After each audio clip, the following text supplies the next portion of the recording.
macha allah. Sénégal web ca kaw ca kanam ca kaw ca kanam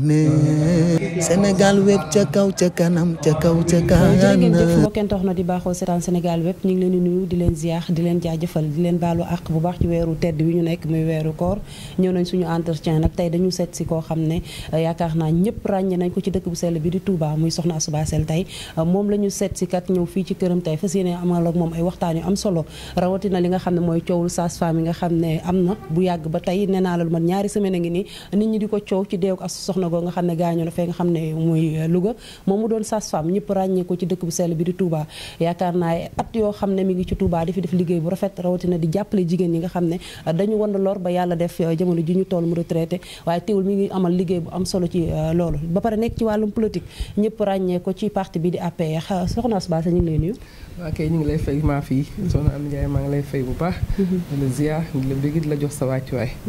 di ñaan suma kàddu tamit macha allah fekk ñëpp ci jàmm ci barke Cheikh Abdou Lahad Mbacké. ayca bu ñu bëggee xam Astou Bassel kañ la dugg ci wàllum faj rawatina di jàppale jigéen ñi muy sage-femme mën nga ñu xamal kañ nga ci dugg ci at milieu bi ngay ñëw nan nga ko fekkee woon ak jamono ji ñu toll nan la mel. léegi soxna si balaa may dugg foofu. nga baal ma tuuti rek. ma nuyu bu baax. ma ko di wax auzu billahi mina sheytaani rajim bismillahi rahmaani rahim la hawla wala quwwata illa billahi aliyyil azim ginnaaw bi ñu sant yàlla bu wér ci Seydina Muhammad sallallahu alayhi wa sallam sant Serigne Touba di ñaanal suñu ay waajur di ñaanal li Serigne Mountakha Bachir yàlla yàggal ko fi te wéral ko fi lool ak njabootu Serigne Touba bi yëpp di ñaanal aussi suñu sëriñ suñu lépp Serigne Sidi Abdou Lahad Mbacké yàlla yàggal ko te wéral ko ñu soog a mën a dugg nag ci question yi soxna Amy ci wàllum sage-femme bi rek ndax jamono ji moom mooy actualité yaakaar naa Sénégal yëpp moom la ñuy waxtaanee yàlla ñun de depuis 1985 vraiment ñoo ngi doon liggéey ci loolu ba ni ñu retraité en 2022 kooku ça fait des années nañu presque moins de 40 ans ñoo ngi doon liggéey ci loolu yàlla njëkk na def sax fii du suñu poste d'affectation suñu premier poste c'était à Vélingara mais yàlla ak baaxu sëriñ bi xëcc ñu fii ci Touba en 1986 jël fi service fii ci hôpital Ndamatou loolu kon yàgg na lool wax dëgg yàlla ba yàlla def ñuy liggéey bu sell ci dëkk bu sell bi ba retraite ñu fekk ñu ci kon alhamdulilahi rabbil alamin la ñuy wax santaal yàlla bu baax a baax a baax a baax ñun dafa mel ne bi ñu màggee xàmmee ba tey ñu ngi doog gis journée sans accouchement musuñu ko gis musuñu ko dégg ñu dund ko fan yi ci ginnaaw forcé yéene ko dundaat ay fan ndax li nga xam ne mooy sage-femme nee na pareeguñ fii ak bàyyiwuñ seen naataango yooyu dañu fas yéene continuer li nga xam ne mooy grève bi nan nga gisee loolu nga xam ne jigéen ay mbokkam jigéen na ko war a dimbale ndax gis nañ ne nit ki bu wannee lool rek xalaatul ku dul sage-femme bi nga xam ne moo ko war a réewle nan nga jàngatee loolu xanaa xaw ci am naqar ak tiis rek ak jaaxle waaye lépp ñu santaat yàlla bu baax julli ci Seydina Muhammad dañ lay wax rek xam ne seytaane mu dafa bëri doole wax dëgg yàlla ñun depuis 86 ba léegi mosuñu gis journée sans sage-femme kon xam nga ne am na loo xamante ni yàlla yëkkati na ko tey mu jaara ci dese wu soxna Astou boobu loolu yëpp nag xëy na ay négligence lañ ci wax waaye ñun ñëpp nañ delluwaat suñu bopp ci yàlla xam ne yàlla moom kenn du mën contourner sa destin te kii liggéey opté gëm ni man bëgg naa doon sage-femme yàlla dimbale ko ci ba sañoon carrière am day liggéey ba retraité du am benn faay mais malheureusement yàlla indi na lu demee nii kon nit ñi war nañ delloo soit seen xel ni ma ko waxee léegi doole góorgóorluwaat jàppwaat xam ne lii destin la destin nag nit ñi nag mënuñu gëm loolu parce que da waxee ñu ne xëy na lii ay négligence ay yooyu mais man yaakaaruma parce que kii jógee sa kër tëj sa njaboot dem hôpital yaa xam nga def fa 24 heures yaa xam nga def fa 12 heures de temps koo fa tasee soo sañoon day mucc ci jàmm delluwaat ci jàmm ci këram kon nag si kaw loolu fii nag au niveau de Touba wax dëgg yàlla ñun ay taalibe lañ nekk ay taalibe Serigne Touba fas ko ne nekk abadan vraiment l'autre jour dem nañ ci Serigne Mountakha xale yi nga xamante ne vraiment décroché guñ comme ñun jox nañ leen suñu ay conseil dem nañ jàkkaarloog Serigne bi incha allah rabbi def na ci ñaan te yaakaar nañ ni moom Touba moom lépp lu Serigne Touba dugal gémmañam incha allah rabbi jàmm rek moo ciy njëkk moo ciy mujj daf ci nag bu tolof amee il faut léeg-léeg nag ñu tranché ne yaakaar naa itam jàmm rek moom incha allah dina ci njëkk incha allah dina ci mujj soxna Amy gis nañ ne bi loolu amee ñi nekk ci département bi ñoom dañ ne duñu bokk ci grève boobu ndax ñoom ay taalibe leen ba pare dëkk bi ñu nekk yeyoowut loolu noo ko jàngatee waaw boo ñàkkuñ cee bokk sax ndax dañoo assurer seen ay urgence rek journée boobu dañoo mënoon dem seeti Sëriñ Mountakha ndax taalibe mënul jiitu sëriñ ñoom ci dara te aussi ka nekk ca Louga wala ka nekk ca Fongolemi presque ay murid rek fa ne yoo xamante ne buñ ñëwee ci sëriñ bi lu mu leen wax wala lu mu leen ñaanal dañuy gëm ni loolu dana sotti ci kàttanu yàlla moo taxoon nit ñu assurer urgence yi presque déggu fi benn problème ci loolu parce que su fekkente ne poste de santé yëpp fii ay plus de 30 postes de santé su fekkonte nit ñi assuré ñu seen ay nu tuddati du moins seen ay urgence di ngeen dégg jafe-jafe mais macha allah même xale yi gardé woon au niveau de Ndamatou yëpp maanaam ay accouchement yëpp dañoo dem accoucher leen sans pour autant ñoom problème fii aussi ñu yendu ci sëriñ bi ba déggante ak sëriñ bi au niveau de Mbacké nag dem nañu vraiment waxtaan ak au niveau des syndicats pour mën leen a soutenir parce que sa nawle bu nekkee ci mbir te jafe-jafe boobu mën na raam ba egg ci yow war nga mën a góorgóorlu dem wan ko ñun vraiment ñu ngi lay soutenir physiquement ak moralement kon xale yi jàpp nañ ci ñu ngi préparé aussi tamit dem ci entretien bi fële au niveau du tribunal de Louga pour mën a soutenir xale ya fa nekk ñu ngi leen di ñaanal daal yàlla na yàlla seral lépp ñu génn ci jàmm ak salaam parce que ñoom yéen wuñu loolu bu ñu jógee seen ay kër ay coow ba mbokkeen dox na di ba tey ñi ngi jàkkaarloo ki nga xam ne mooy Tange Basse soxna Astou Basse waaye ñu bari dañu ne sage-femme waaye dama jàpp ne sage-femme bu fi amul woon mu ñaaw ndax ku tollu diggante yaakaar naa bala nga xalaat leen da ngay xalaat sage-femme ngay xalaat rawatina ki nga xam ne moo lay jàppale dama jàpp ne liggéey bu ne am na accident tali bi da nga fiy gis ay accident police da nga fay gis yenn saa yi mu am yenn jafe-jafe yi dama jàpp ne Astou Sokhna xëy na loolu la suñu borom dogaloon ne loolu moo war a am ci moom ndax am na ku ko wax barki dem TFM ne coow li day mujj tiital ñi nga xam ne dañu tollu diggante war a dem ci hôpital yi ndax tiitaange du ci am tey boo déggee kii gaañu na hôpital kii gaañu yow nga tollu diggante war a dem hôpital ndax doom tiitaange ngoo xam ne da ngay ragal sax dem ci hôpital bi waaw loolu nag surtout soxna Ami moo waroon tax nag ñu war a góorgóorluwaat teg coow lu ci suuf parce que ma yàlla jéggal lii mosu fee jóg jigéen bi mucc yàlla jaarale ko ci mosu koo jóg mais bu mu nekk ci ak négligence rek au niveau du système sanitaire donc comme loolu ñu ngi xalaat ne dañoo tiit pour quelle raison ñi ne ñi nga xamante daal lañ leen defal lu baax ñu jóge fa seen ay doom li ñu ko waxee benn sage-femme nee nañ keroog kër bu nekk gestu nga ree te sage-femme moo ko fa def moo di indi nga fa sa malade benn jour wala ay jour xale yi accouché ci jàmm ak salaam delluwaat seen kër jàmm ak salaam xew ci jàmm ak salaam amul benn jafe-jafe li nag bu egsee nii il faut que nit ñi tamit xalaat ni am na ñeneen ñoo xamante ne tey ñu ngi war a matu à l'instant même war a dem hôpital am ay soucis tey ay sage-femme lañ fa war a fekk parce que accouchement moom sage-femme la plupart du temps bala muy egg gynécologue ba day jaar ak sage-femme su jaar ak sage-femme nag yàlla dimbale ko ci amul benn complication wax dëgg yàlla du ñu def lu mu am dañ koy sant kon nag su problème amee nit ñi tam dañ foog ñu delloo si nag seen xel góorgóorlu na xam ne tamit ñeneen nii waaj a ñëw di jëm si ci poste bi il faut que seen xel ñu xam ne mënuñoo toog di accoucher ci seen kër accouchement à domicile boobu dañ ko iraaj yi waratul am fenn waratul am kon nag sage-femme il faut ñu gëm leen il faut ñu dimbal leen il faut ñu tamit soutenir leen psychologiquement ba ñu mën a toog seen bàyyi seen njaboot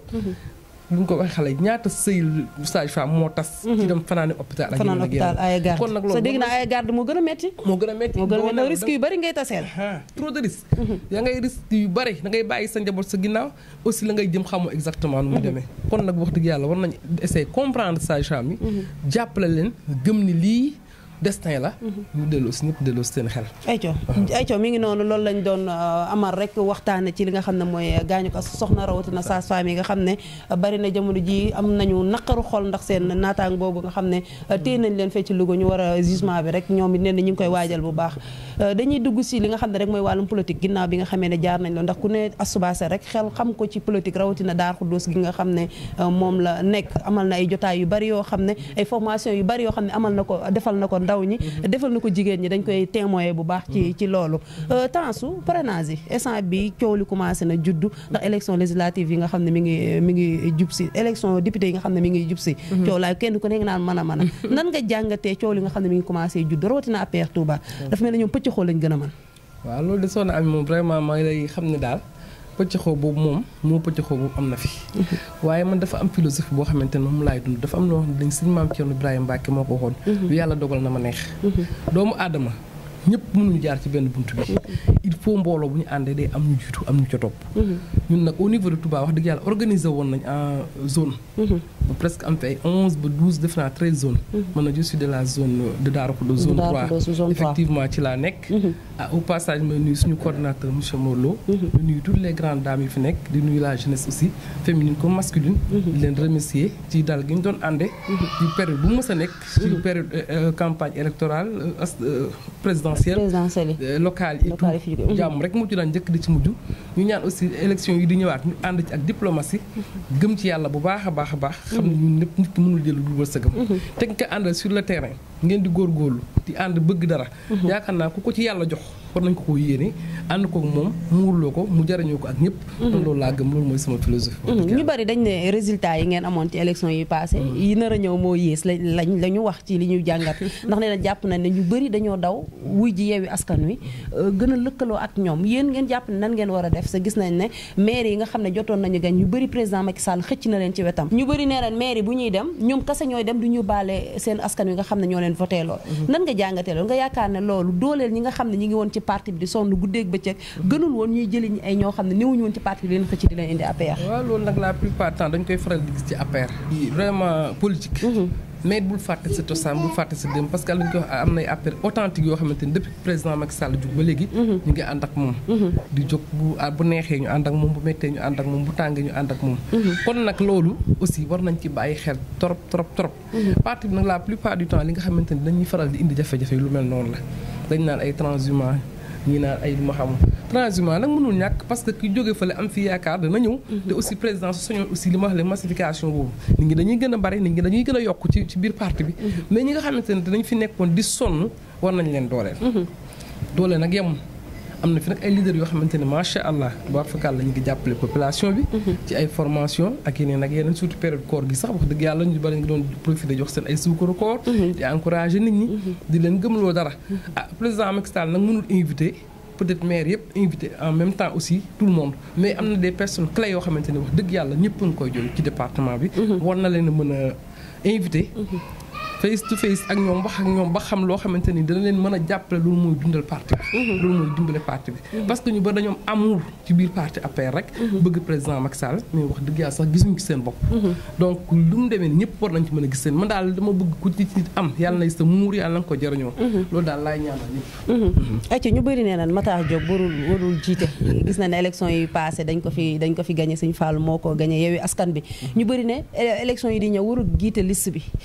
ñi naan beneen maara bi moo ko war a jiite ñi ne moom tey noo jàngatee ndax booloo gi gënul ñuy xëccoo ki naan côté bii nga war a jëm ki naan côté bii nga war a jëm. gis nga zone am mi fekk xëccoo di am résultat bu positif du am. loolu moom maa leen koy waxal mais nit aussi mënoo nekk ci parti te kilifa parti ba joxoñ nit. nga ne du ma def loolu. loolu aussi mooy indi perte yi fii am la plupart du temps. suñu nee Matar Diop il faut ñu ne Matar Diop la suñu nee Mor Lo la il faut ñu ne Mor Lo et cetera dama cité noonu rek comme des exemples. donc mënuñu jël ni kii la nga bañ a def ni kooku la loolu nag vote sanction yi man loolu gis naa ko ci biir APR. moom moo fi am. la plupart du temps dañ naan diw la ñu ni waaw campagne bi nga dugg fu nekk wax war fa kàlla. ñu encouragé la kenn danañ leen voté le jour ji nga gis résultat yi demee neneen. xam naa nag loolu moo koy faral di indi. mais njiit yàlla moo koy sàkkal boppam. ku yebbu nangu ko la may wax à chaque fois dama leen ni gis na ku ñu defal sa chaise ci assemblée nationale. boo fay toogi sa doo ko yëg. donc nit nag lu mu am yàlla na ko jikk yàlla nay muura man daal loolu moom dama ko gëm. loolu laa bëgg. nañ jàpp ni daal xëy na nag Matar man nag élection yi vraiment xamaguma kan moo jiite ay liste ak yooyu mais ku mu ci mënti doon man dinaa ànd ak yow dinaa liggéey yow incha allah. yow daal en tout cas parti bi rek moo la ñor. waaw parti bi daal moo ma ñor président Macky Sall moo ma ñor. ayca mi ngi noonu comme ni mu ko waxee ne président Macky Sall moo ko ñor gis nañ Sénégal jamono yi yëngu na guerre audio bi nga xam ne mi ngi am. ñiy yàqante seen biir bu teyee ñu ne Mamour Diallo moo wax lii bu teyee ñu ne Adji Sarr wax lii bu teyee ñu ne beneen sëriñ bi sant Niass moo wax lii ndax Sénégal loolu jekk na fi ndax réalité yi lañ xamee woon Sénégal rawatina lu toll na weeru koor nga xam ne weeru yërmaane la weeru jaamu yàlla ne ñuy wëññante ay sutura noo jàngatee loolu nga xam ne mi ngi commencé di am sa xamee wuñu ko Sénégal. loolu moom vraiment du yëfu nit ku yiw parce que ñun ay jullit lañ dañ doon ay taalibe Sëriñ Tuubaa rafet na loo xamante ni vraiment loo boo sol jotu la bu ko solo sa morom te dafa am yoo xamante li nga wax ay guerru presque ay audio la mais am na ci ay information c'est des informations fausses pour bëgg a yàq sa morom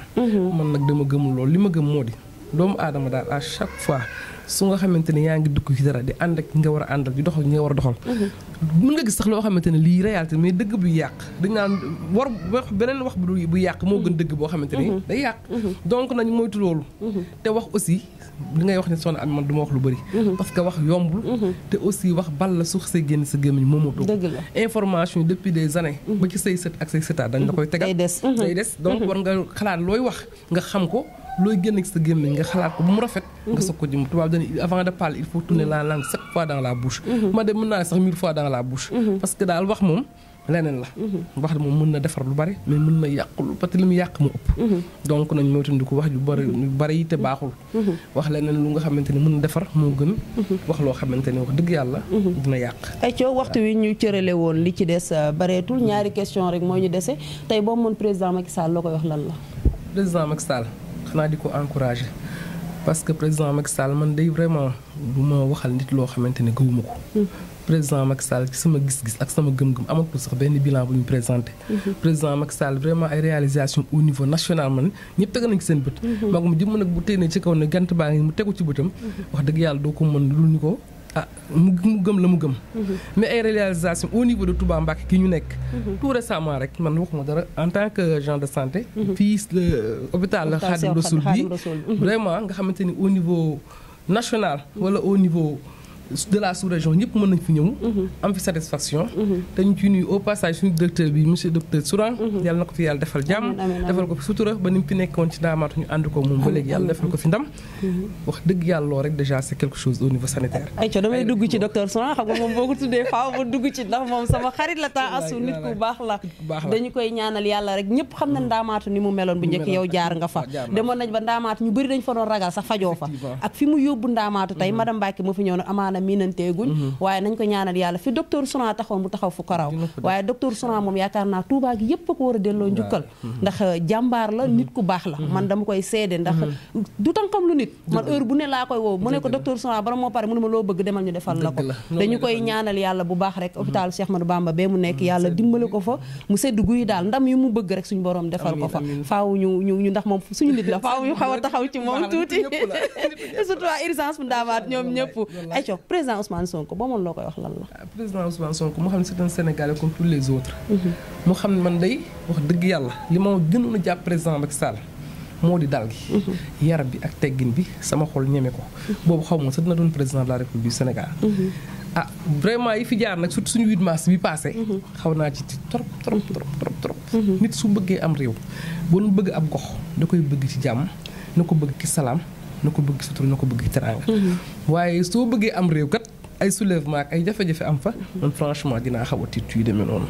loolu daal moom moo ko koy dénk ni ko c'est un jeune. il a beaucoup de choses devant lui na ànd ak dal na ànd ak góorgóorlu xam ne njabootu sénégalais yi ñuy sacrifier ci yu demee nii. xamuñu bokkuñu gisuñu ay doomu sénégalais lañ te ëllëg mënoon nañoo doon dara ci réew mi kon nag na góorgóorlu na gën a jàpp mooy tundiku yenn problème yi ci biir dëkk bi moom daal maa ngi koy conseillé loolu. en tant que sœur. daal maa ngi koy conseillé daal na gën a dal. ayca jërëjëf mbokk internet rek ñu daal di bàyyi temps su mu daal di tàggatoo waxtaan wu am solo yi nga xam ne amal nañu ko tey waxtaane ci wàllum faj gi rawatina sage-femme yi nga xam ne am nañ problème yàlla na leen yàlla dimbale rek ñu génn ceeg jàmm as soxna mi nga xam ne moo ci ñàkk bakkanam yàlla xare ko àjjana ci barke Seydina Mohamed nga daal di tàggatoo rek dalal xelit ñi nga xam ne ñoo lay seetaan ndax ñëpp xam nañ ne jàmbaar nga lool ci métier mi dañu lay ñaanal yàlla rek li nga ci bëgg yàlla nga ko am rawatina sa njaboot gi nga xam ne amaana tàggat nga leen ci. jërëjëf Ami ñu ngi sant yàlla bu baax jul Seydina Mohamed sallallahu alayhi wa sallam di la sant ci invitation bi macha allah depuis très longtemps chaque fois yaa ngi may wax ne ma temps dama bëgg ñu def émission man maay moo tudd ko rek li ma la wax léegi rek wax moom dafa yombul moo tax la plupart du temps may éviter sax presse bi ak yu demee noonu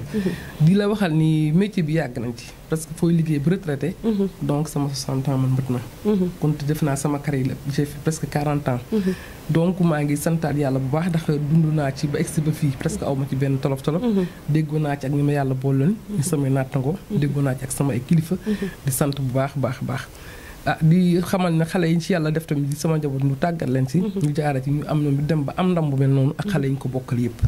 di ñaanal nag li nga xamante ne moo fi xew mi soxna as boobu yàlla na ko yàlla xare àjjana yi fi daw si xale yi nga xam tam dafa jaar ak seen loxo di ndogal boobu ñaanal ñu ko woon yàlla ko ni ma ko xëy si ginnaaw yàlla na yàlla dimbali ñu génn waat si jàmm parce que il paraît am na ci ay xale yoo xamante ne ay jigéen wirul lañ kon foofu du seen place na justice xool xam ne li nga xamante ne mooy seen place parce que à chaque fois boo ñoo ñaata bébé lañ réew li ñu juddu am jàmm seen yaay am jàmm donc nañ leen bàyyiloo xel loolu ñun nag du ñu tracer justice qui ce soit parce que ñun nous ne sommes pas du corps de la justice mais nag nañ leen bàyyil xel suñu xale yooyu parce que ndogal fu ne la ko yàlla mu métier bu nekk la yàlla mën a indi ndogal muy ci télé bi muy ci journalisme bi ak et cetera kon nag daal ñu ngi sant bu baax di ñaanal nag sama sëriñ bi nga xamante ni ginnaaw yàlla ak yonent bi sëriñ Touba am muy sëriñ Abdou Diop sama borom kër moom ma indi Touba ma ànd fekk moom am fi sama njaboot waaye di ñaan Cheikh Abdou Lahad Mbacké yàlla dolli ay leeram taasu ci barkeem lépp lu mu am ci dëkk bi te système sanitaire bi maa ngi koy sant sëñ Touba Cheikh Abdou Lahad di ko sant taawam bi ak njabootu Cheikh Abdou Lahad ak njabootu sëñ Touba sëñ Sidi ku ne xam na sama relation ak moom maa ngay ñaanal li may ñaanal sëñ Mountakha Bachir yàgg te wér yàlla na leen ko yàlla defal boole ko ak njabootu sëriñ Touba yëpp boole ñu ko ak suñu ay njaboot yëpp dañu fekk lu bari te tal amiin ay coo jërëjëf Taas Basel ñi ngi koy jaajëfal bu baax di ko sant di ko gërëm rek ci wuy si gi nga xam ne tey ñëw nañ këram boog seet si ko ci li nga xam ne mooy weeru koor gi muy weeru tedd dëgg yàlla di ko sant bu baax ndax nee naa la ñun ci tànkam la ñu yaroo bi ñuy doon xale bu ndaw ay doomam la ñu doon àndal yaakaar naa bàyyi laat maa ngi moom lekkandoo nañ këriñ la taay di sàcc di lekk këriñ moom sama frère la Xaadim noonu Pape Diop noonu dëgg yàlla muy nit ku baax koo xam ne bu meloon na neen ci koñ bee dama koy wax ndax nee naa leen man la ma ragal bariwul waaye ak baax la ñu gis ci moom dañu koy ñaanal yàlla rek li mu bëgg moo ko xam yàlla na ko yàlla defal ci barke Seydina Muhammad digganteem ak Serigne Sidi yaakaar naa xale yi ndaw picc yi dox sax xam nañ digganteem ak Serigne Sidi di ñaanal rek Serigne Sidi Mbacké yàlla na yàlla guddal fanam wér ay cëram ci barke Cheikh Ahmadou Bamba Khadim Rasoul di sant ñëpp di sant njabootam gi yëpp xamaana duñu lim waaye ñoom ñëpp ñu ngi leen di sant di leen gërëm di jaajëfal mbokk internet yi nga xam ne ñi ngi ñuy seetaan bu baax waaw di ñaan yàlla rek Astou Sokhna moom yàlla xare ko àjjana ñi nga xam ne loxo caabi féeti na leen ginnaaw suñu borom daal di oyofal yan bi ba lépp daal di sedd ci jàmm ndax ñoom mënul ñàkk ci ñun ndax bu ñu dara dalee rek dañuy daw xalaat leen dañuy daw seeti leen ndax xam ne nañu ñooñu mën a dimbale ñooñu mën a soutenir kon ñu ne nañ leen jàppale bu baax ñu xam ne ñun it amuñu kudul ñoom ñoom it amuñu kudul ñun ndax bu ñu xëyee soo ba ngoon gis ñu benn jigéen bu ñëw ci hôpital bi yaakaar naa duñu am lu leen neex waaye ñun it bu ñu demee ci hôpital fekk ñu fa ku ñu rew leen yaakaar naa duñu am lu leen neex kon ñun ñoo bokk mbus goo xam ne mënu ñoo bokk daal ñoo bokk mënuñu xaajaloo kon ñu ngi leen di ñaanal yàlla bu baax yàlla jàppale leen sàmm leen ci barke Seydina Muhammad di ñaanal docteur Seck moom nee naa heure bu ma toogee rek sama xel nekk ci moom borom urgence mi ngi Dakar waaye yàlla na yàlla mottali lépp ay coow di sant Baye Zal mi nga xam ne mooy jàpp ci émission bi ba muy yànji ñu ngi leen di jaajëfal ba beneen yoon incha allah Serigne Saliou xale bu yaru bi waaw dëgg yàlla ay coow di remercier nag suñu médecin chef de district bi fa boole ko ndax émission fu ne lay jëm docteur Ndeye Maguette vraiment fu Ndeye Maguette tegoonu tànkam teg na ko fa jàppale na ñëpp personnel médical bi et tout yàlla na ko yàlla fal cat yàlla na ko yàlla mësal ci ay ndok xale bu baax nag bu xam set barke Cheikh Abdou Lahad yàlla defal ko une bonne continuation amiin amiin amiin ba mu retraité na ñun ci jàmm ami yow yàlla jox la bu baax amiin amiin sell nga wax ci xale yi rek say frère lañ lépp rafet ma seet ak sama yaay jàmm seet ak waa koñ bi yëpp jàmm dëgg la kenn du yow it wax dëgg yàlla ay jërë ngeen jëf ñu ngi leen di sant bu baax merci